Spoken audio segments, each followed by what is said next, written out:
Vaxtınız xeyir olsun, hörmətli tamaşaçılar, Şərq TV-ni izləyirsiniz. Ölkədə və dünyada baş verən ən yeni xəbərlərlə qarşınızdayıq. Studiyada Aybəniz Səfərovadır.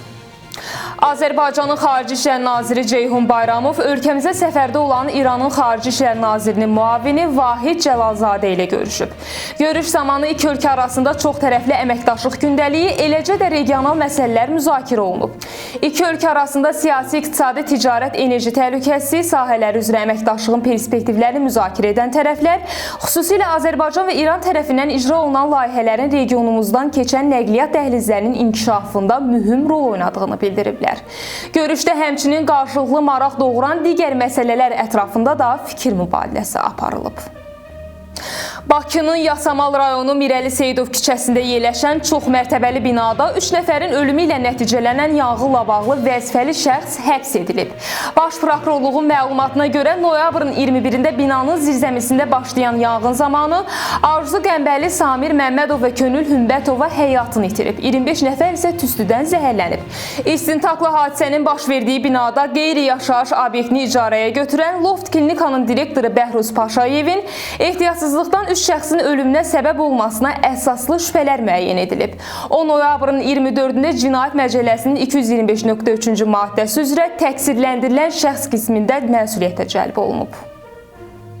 Artıq sərnişin avtobuslarını qadın sürücülər də idarə edəcək. İctimai nəqliyyatda qadın sürücülərin iştirakını artırmaq məqsədi ilə Azərbaycan Yerüstü Nəqliyyat Agentliyi xüsusi təlim proqramı həyata keçirir.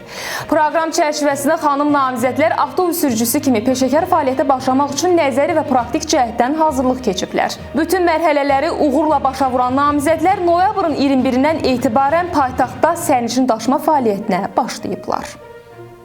Türkiyə prezidenti Rəcəb Tayyib Ərdoğan Rusiyalı həmkarı Vladimir Putinlə telefon danışığı aparıb. Kremlin yaydığı məlumata əsasən telefon danışığı zamanı ABŞ-nin irəli sürdüyü sülh tələbləri müzakirə olunub. Vladimir Putin ABŞ-nin təqdim etdiyi təkliflərin Alyaskada keçirilmiş Rusiya-ABŞ yüksək səviyyəli görüşündə aparılan müzakirələrə uyğun gəldiyini bildirib. O, sözü gedən variantların Ukrayna üzrə yekun sülh razılaşmasının əsasını təşkil edə biləcəyini vurğulayıb. Türkiyə lideri isə Ukrayna istiqamətində vasitəçilik göstərməyə hazır olduğunu və danışıqlar üçün İstanbul platformasını təqdim edə biləcəyini bildirib.